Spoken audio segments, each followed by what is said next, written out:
In today's video, we're going to go over an introduction to one of the 4 important gas laws. And as you can see, today's video is Charles' Law.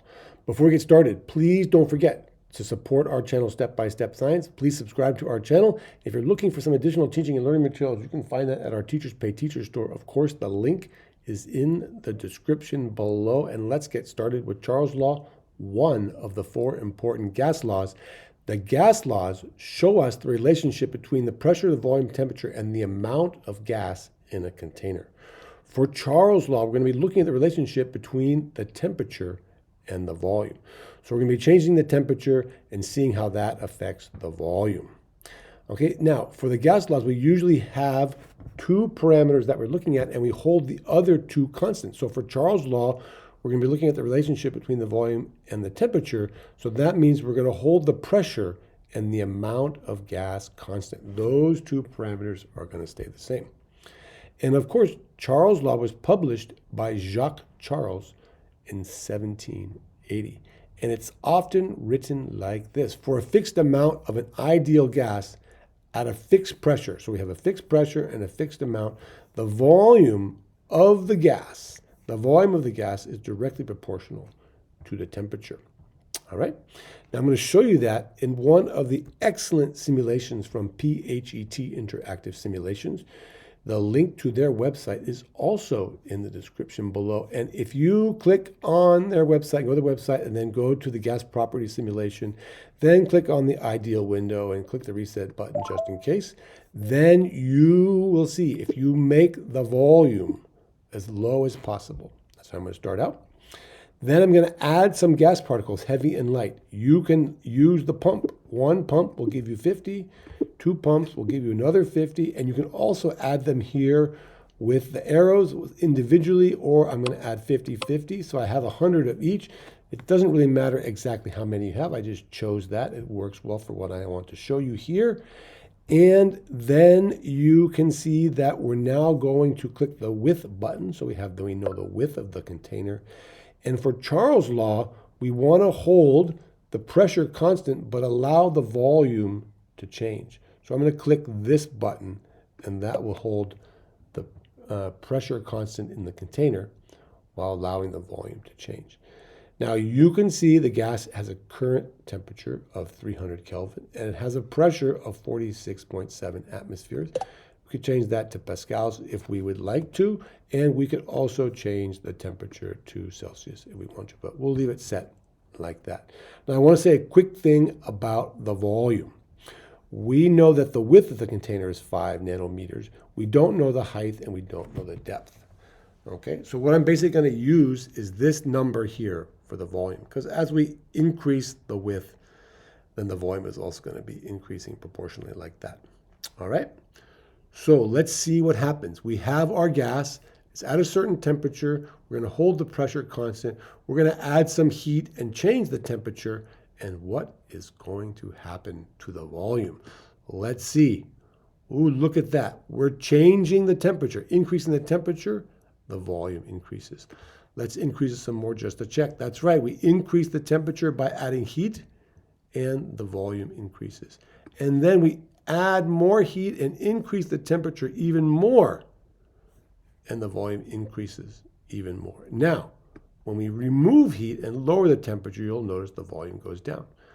So you can see there's a direct relationship between the temperature and the volume, and that is Charles' law. All right, let's go back to our presentation. And you can see here, we said that for a fixed amount of an ideal gas that is kept at a fixed pressure, the volume of the gas is directly proportional to the temperature. So this is some data that I collected earlier. Here's my temperature data. Here's my volume data. Now, what I did for the volume for this table was I just took each of the widths and rounded it up a little bit by multiplying each of the data points that I collected by 10. So this was 5. I multiplied by 10, 50. This was 7.4 for this temperature, the width, and I got 74. Okay?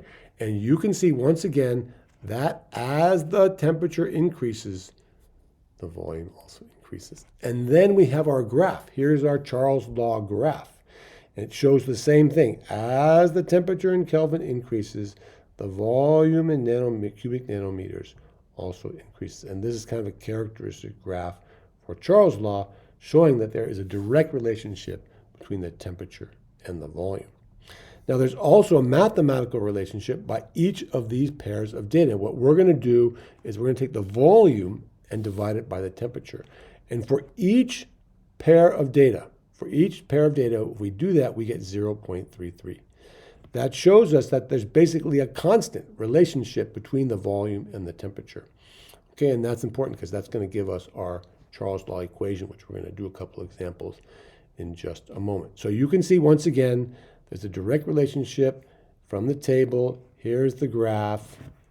Okay, and that means that as the temperature increases, the volume increases, and the volume is directly proportional to the temperature. Okay, so here's the data that we have, and you can see that when we divide the volume by the temperature, we get a constant because the volume is directly proportional to the temperature. You divide the volume by the temperature, you get a constant.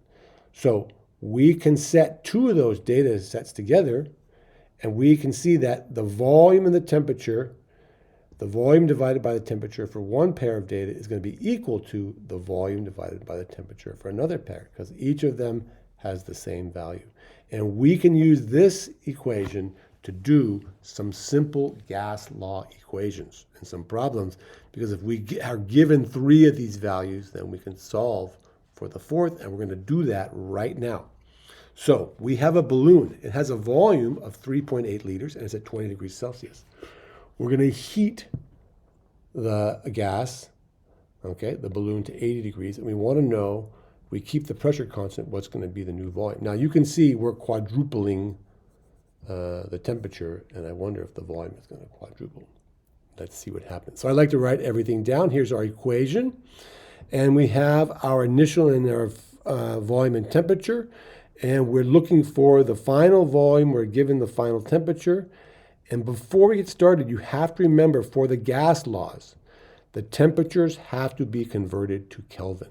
So I'm going to add 273, we get 293. Add 273 to 80, we get 353. All right. And then we're solving for V2. If we solve this equation for V2, we get that V2 is equal to T2 divided by T1 times V1. We plug the numbers in for that, and we solve, and we get 4.6 liters. That's the final volume. Now you can see that's not quadruple the original volume, because we basically in Celsius quadrupled the temperature. But when you convert those, which you need to, into Kelvin, you can see it's not quadrupled in this case. All right? So you have to use the degrees in Kelvin, or the temperature in Kelvin. Okay, that's problem number one. We get two more to go here. We have a weather balloon. It has an initial volume of 14 liters. All right? Now, when the temperature increases to 87 degrees Celsius, the volume expands to 17.8, and the pressure remains constant. So we want to know, what is the initial temperature? So this is the initial volume, but we don't know the initial temperature. So we're going to use our equation again. We're going to write everything down. We have our initial values. We have our final values. We want to solve for the initial temperature. We're going to convert to Celsius again. And the initial temperature is V1 over V2 times T2. And we plug those values in. We get the initial temperature is 283 degrees Kelvin, not degrees Kelvin, 283 Kelvin, or 10 degrees Celsius. Okay, and you can see the initial volume was less than the final, so the temperature initial has to be less than the final. And that's what we got right there. Okay? All right, now let's see what happens. We have one more problem I think we're going to go on here. Now, these next two problems are kind of qualitative problems. So let's just see if we can understand the relationship. If the temperature of the gas decreases while the pressure of the gas and the amount is held constant, then the volume is going to do what? Now, it's either increase, decrease, or stay the same. We know there's a direct relationship. So if the temperature decreases, then the volume has to also decrease. One goes down, the other also has to go down. All right, for number 4, it says, if the volume of the gas increases while the pressure and the amount are held constant, okay, what must have happened to the temperature? Okay, so we can see here that there's, again, a direct relationship. So if the volume increases, then the temperature must have also increased. Okay? So, there you go. That was an introduction to Charles' law. I hope you found that helpful. We went over the relationship a little bit and showed you that in the simulation. And we did some nice, simple problems to practice doing some calculations. I hope you found that video helpful. If you did, please don't forget to support our channel. Subscribe to our channel. Give us a thumbs up. Leave us a nice positive comment and click the notification bell so you don't miss anything. Thank you so much for watching. We'll see you in the next video.